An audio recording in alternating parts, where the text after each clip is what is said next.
Okay, so I will present the basic framework. I do so on the basis of not being an economist. I do so as a layman, so this is the way I understand it. And perhaps for a group mostly of laypersons, that's helpful. So we'll see. What I am presenting to you is based largely on this toolbook that we have distributed. And so I will work through just a look at what we mean by incentives, how we use valuation in the logic of payments for ecosystem services, what goes into designing a payment scheme, what's the process, what's the roadmap in terms of building the agreements that you need to set up a payment scheme, the rules, the institutions that have to be in place to make this work. And then I will end with a look at some of the resources that are available to people to look into this further, case studies and so on, and I will make a particular point about getting engaged in a community of practice through IW Learn. So I will be repeating that at the end. So as we heard this morning, we're talking with Payments for Ecosystem Services about the idea of market-based incentives. So Payments for Ecosystem Services create markets or build markets that give incentives for sustainable land and water management. It depends on having buyers and sellers of services, watershed services, ecosystem services. So you need upstream sellers who can exchange services for payment, and you need downstream buyers who benefit from those services and who are willing to pay for them. The markets are set up in a way that rewards sellers for good management, for the idea of internalizing the externalities. So economists' jargon for those impacts of natural resource use that are not captured in prices and markets, and so people don't bear them in mind when they're making economic decisions. So we're looking at rewarding land and water resource managers for sustaining water quality and reliable water supply, to contributing through, for example, natural infrastructure to flood control, for implementing good soil conservation, for example. Now there are, of course, other incentives that go into the mix, really, of trying to achieve these kinds of outcomes. There are legal incentives, regulatory incentives, and so on, and also social incentives. But if we're going to be working on a market, the idea of a market, we have to recognize that there are certain things that need to be in place for the idea of a market for these kinds of services to be realistic. So there needs to be recognition amongst the various players that there is such a thing as watershed services. They need funding, and the management of them and the benefits of them can be traded. There needs to be the basis for agreeing prices. There have to be sellers, so those managers of those services, they have to exist. So landowners, farmers, communities that can implement the kind of management that's needed. There need to be buyers who benefit from those services. These are the basic things to bear in mind when you're thinking through about these sorts of schemes, but they're critical. So the buyers can be utilities downstream who benefit from clean water, hydropower operations downstream benefit from erosion control upstream, and so on. There is the idea, and we heard about this from Josephat this morning, there can be an important role for brokers and facilitators in arranging these kinds of exchanges. The second from bottom point is that there has to be a very clear, well-established property and resource use rights and access rights. Otherwise, you can't have a functioning exchange system. There needs to be transaction capacity. So there needs to be the capacity within the law of the country where you're working to have contracts and have those contracts enforced. There needs to be the mechanism in place to actually exchange money. So, or exchange whatever the deal is. If you don't have the means to having an enforceable contract, then these kinds of ideas in principle won't work. So this diagram stolen from some beautiful slides from Forest Trends, so I at least, oh, you can't see it, acknowledge their logo in the bottom corner. But it tries to capture the basic logic of what we're talking about. So the bottom arrow says that there's a set of services that come from upstream that are managed and protected, if you like, by a set of managers of land and water upstream, and those services create benefits for people downstream, who may work out through some sorts of analysis that we can run through that it's worth their while to, rather than put up with the damage that degrading watersheds can cause to them, rather than put up with that, it's worth their while to contribute to payments to people upstream so that they have an incentive to sustain that good management. Okay, so going back then to the discussion from this morning about valuations, and it's really important to understand just fundamentally that when we talk about valuations and we talk about payments, we're not talking about the same thing. So valuations are a means of demonstrating the benefits and of communicating to people about communicating to the users and so on in the basins, but also to decision makers and policy makers, a way of communicating the importance of ecosystem and watershed services in terms of the asset values they have, the infrastructure values that they have. There are means in the second point of being able to compare different options. So we've heard a lot about the importance of cost-benefit analysis. So you need to be able to, someone who's going to start paying for these sorts of services needs to decide, well, actually, I'm better off if I pay for these sorts of services rather than go down the route of building some more expensive infrastructure. So a classic example of that is the famous New York City example, where they looked at, this is using valuation information to make this kind of comparison. They looked at what is the cost of building a new water infiltration plant. It's $6 or $8 billion versus the cost of contributing to the good upkeep of the watersheds that supply water, only $1.5 billion. So let's do that and not spend all that extra money. So that's how you use valuations. The third point is really important to understand. So valuations do not equal price. Price depends on what it's worth paying, and that goes to the very logic of the whole idea, which is captured in this graph, which is cut and paste direct out of the pay book. And those three bars outline three scenarios. You see on the very left, there is the label says above the line there's a measure of benefits for upstream sellers, and below the line there's a measure of costs for downstream buyers. So those that manage services and those that are impacted by their degradation.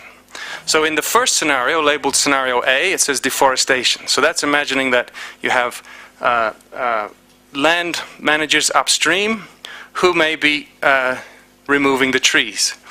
And that has an impact in terms of water quality, for example, downstream. That means that the downstream communities and buyers incur a set of costs. So in that scenario A, there are a set of benefits for the upstream users. They're cutting down trees and selling them, so they're making some money. But there's a set of costs to the people downstream, so they have to pay more money to clean up the water. So in scenario B, the proposal is made to those people upstream, well, instead of cutting down those trees, can you conserve the forests and conserve the services and functions that those forests bring? But we recognize that that will mean you have a shortfall in income, so an opportunity cost. But we will make up that shortfall in income with a payment that goes from downstream to upstream. So you see then in the two lines, the two arrows that show the different bands, getting back to this point about people will only pay what it's worth them paying. So for the topmost band, it says foregone income, the minimum payment. So if you're an upstream manager, you're not going to accept a payment that's less than that, because you'll still be better off cutting down the trees. Equally, if you're the downstream buyer, you're not going to agree to pay a price that's larger than the size of that arrow, because otherwise it's cheaper for you to just put up with the poorer water quality and pay for cleaning it up. So assuming then that these two parties can come to an agreement of about a price, then we can imagine scenario C. So there you have forest conservation implemented with payments for better land management. And there you have, for the upstream sellers, you have the income they can receive from the forest management that they undertake, plus the income that they'll receive for the payment. And that makes up the difference. So everybody's happy. Downstream people pay less than they would otherwise, and the upstream people make as much as they would otherwise. So that's the basic logic. The basic logic of the kind of exchange that we're looking at. This is a table that's awfully hard to read. Again, it's taken from the pay book, and it just gives an idea in the very left-hand column about the kinds of prices that end up being paid. So there's numbers there like $45 per hectare or $150 per hectare for different types of land management and different services provided. But we have to implement the idea of payments for watershed services on the ground. We have to do much more than just understand who's willing to pay what. Just identifying who's willing to pay what isn't going to help us actually do it in practice. So we need to think through the process of developing a payment scheme. And we heard from Josephat's presentation this morning a story of how that happens. But you see here in this graphic, we're combining 5 different elements. So the first we've just been through, understanding the values, being able to do the cost benefit, then looking at the design for the payment scheme, which I'll outline the options there, identifying who the stakeholders are, who the buyers and sellers can be, and then critically the final column there on the right is about making the rules, setting up the institutions. And in the very center circle is a negotiation. So this depends upon the buyers and sellers with a set of information, a set of data available to them, coming together to negotiate an agreement and a deal. Okay. In the way we present in the pay book, the different options for the design of payments for watershed services, we take deliberately quite a wide view of what constitutes a payment scheme. And not all of the purists would take such a wide view. But we say in that framework, we say there's 4 different types of payment schemes to consider. The first is the private payments. This is the classical idea of a buyer and a seller, and they make a contract and agree to pay, and they exchange payment between them. The second kind is cap and trade. So in this example, there's a regulation that sets a cap, for example, for pollution, and then the people that, industries and so on that emit that pollution, they can trade the permits that they need. So those that succeed in emitting less pollution than they have permits for can sell those permits to those that need to emit more. So it creates an incentive then for reducing your pollution. The third idea in our framework is certification schemes. So organic farming, for example, or example I'll show you in just a minute, safe salmon farming to protect salmon habitats. It's a means of getting people to contribute extra income to land managers in order to give them an incentive for particular kinds of management practice.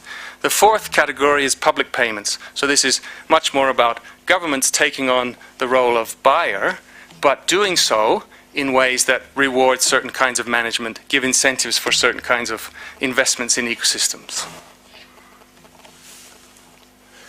The pay book is full of short little examples, but there's 4 here I'll just run through quickly. The first is the example of hydropower, in this case from Costa Rica. So a hydropower operator deciding it's worth our while, it's worth it to protect our investment in the dam, to pay land managers upstream to conserve soils so that the sediments don't end up reducing the volume of the damaging turbines and reducing the volume of the reservoir downstream. The second example at the top there relates to a cap and trade idea for nitrogen discharge control, in this example taken from Connecticut. The bottom left is one of these certification schemes which gives creates incentives for land managers in Washington State to protect habitat for salmon. Bottom right is about a scheme from the UK in which government provided compensation to farmers for changing the way they used fertilizers in order to protect drinking water resources. The way that financing actually happens in these schemes is in all. There's a great variety of ways that it happens, and in a number of examples, the exchange that happens is not about financing; it's about different kinds of in-kind resources. But the examples here are, for example, user fees, private payments, the idea of debt-to-nature swaps, and so on. But on the right-hand side there, you see an example taken from a utility bill from Costa Rica, which says, the red circled element is a small payment made by users of water in this case, that then goes to the utility. The utility creates a fund, and that fund is then used to finance upstream projects for watershed management. Okay, so if you can imagine yourself then in a watershed, and people are starting to understand that there's a deal to be made based upon the value that of ecosystem services and who benefits and who manages and where the rewards lie, then you have to start building a process for implementing that. So I outline here 4 steps in a roadmap from moving to engaging stakeholders through to the negotiations that you need to make a deal, to set in place the arrangements that are going to be needed to allow those transfers to take place between the buyers and the sellers. And that roadmap involves getting stakeholders informed about what's the possibilities here, convening the right sorts of parties to start building the scheme. So who can be the buyers, who can be the sellers, who can act as we saw in the case of CARE WWF, act as the broker or the intermediary that helps people set this up. What's the sort of specialist support that you need? What's the sort of capacity building support that you need to put this in place? And that should rightly imply that this doesn't happen overnight. It requires people to learn, to gather information, and share that information. And so there's an information and an analysis step. And then the negotiation, which should occur, as we heard from the Lake Naivasha case, should occur through a participatory process that's consensus building, that's based around collective learning, but out of that needs to come some kind of agreement. So what goes into an agreement? Well, an agreement, to be effective, it needs to at least cover these few points here. So the services to be provided have to be specified, and that can be a bit tricky because we heard a little bit about this. So do you pay on the basis of a management practice, or do you pay on the basis of certain concentrations of nitrogen in water downstream? So that can be not so easy. What will be the amount and form of compensation? Cash or in kind? How will implementation be monitored? What will be the sanctions if there is non-compliance with the agreement? And how will the scheme critically be administered? So you have to build a scheme, you have to make a set of rules. So you have to have an institutional framework set up in which there's, just like in any water management scheme or any natural resource management scheme, a set of institutions that put in place the management and controls you need for this to run. The second point is, just to re-emphasize, I said it earlier, but there has to be a clear understanding of tenure. Who has control of the resources and is able to take part in such schemes. There have to be enforceable rules and transaction mechanisms. So I said you have to be able to have contracts and have those contracts managed and implemented effectively. If you're not working in a context where that can happen, then this won't work. And finally, there has to be compliance and enforcement mechanisms. So to bring these things together then, as I said, it's one thing to understand the way values can relate to payments, but to build an effective payment scheme, we have to run through a certain set of steps. So what kind of payment scheme is most suitable for the objectives that we have? Working through a process of building an agreement amongst the most relevant stakeholders. putting in place the institutional framework and the rules that you need to effectively and efficiently implement such a scheme. And then, as you go, learning and adapting and working to improve the system as you go forward. I'm almost there. So, I just wanted to refer you then to a set of resources. There's a lot of experience around the world with using payment schemes. A lot of case studies around, and a variety of different places to go find them. I just have a few here, and there's other, and I know there's people in this room who know about other places as well. So in the top there is the resources that IUCN has. You have the two toolkits, Pay and Value. Those toolkits are available on those two websites that you can see there. But on the web, associated with them are sets of case studies. So in each of these books you see there's short case studies of a couple of paragraphs each, but there are longer case studies that those are drawn from sort of 4 to 6 pages that can help you. On the very right of the graphic is a briefing that we've prepared on investing in natural infrastructure, which is outside the room if you want to pick one up. The next point I want to make is about TEEB. TEEB is a global study that's gone on for the last 2 to 3 years. TEEB stands for the Economics of Ecosystems and Biodiversity. And it produced a global synthesis report about 2 years ago on the values of ecosystem services globally in all sorts of sectors. They also have a collection of thematic reports, of which there is one, the TEEB study on water and wetlands, which provides a global synthesis of valuation studies and some experience with payments for ecosystem services.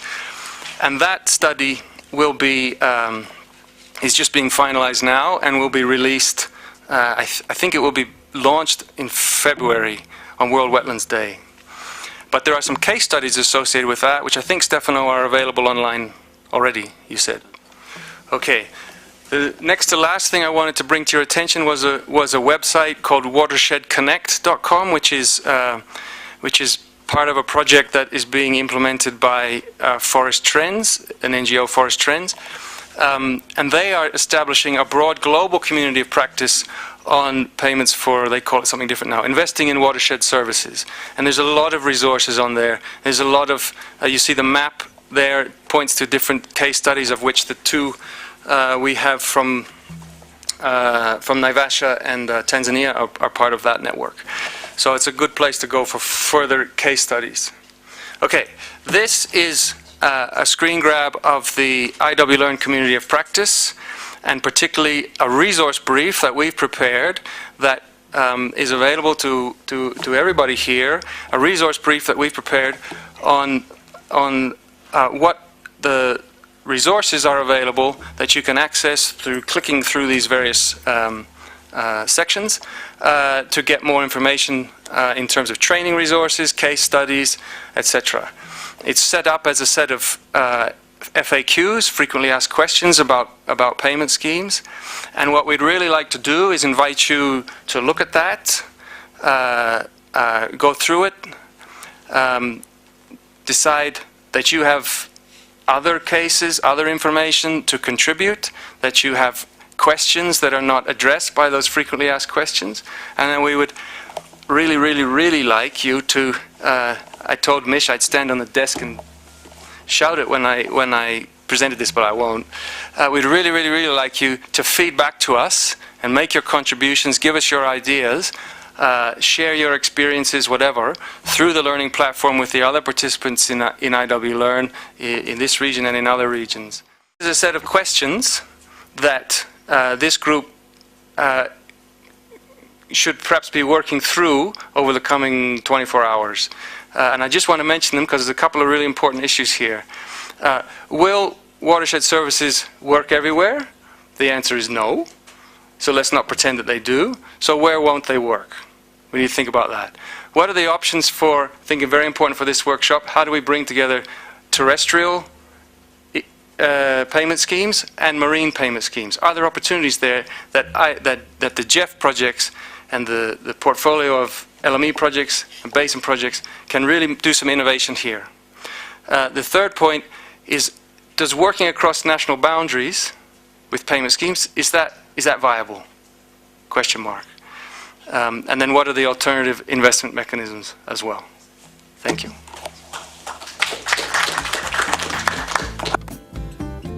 Yes, I need a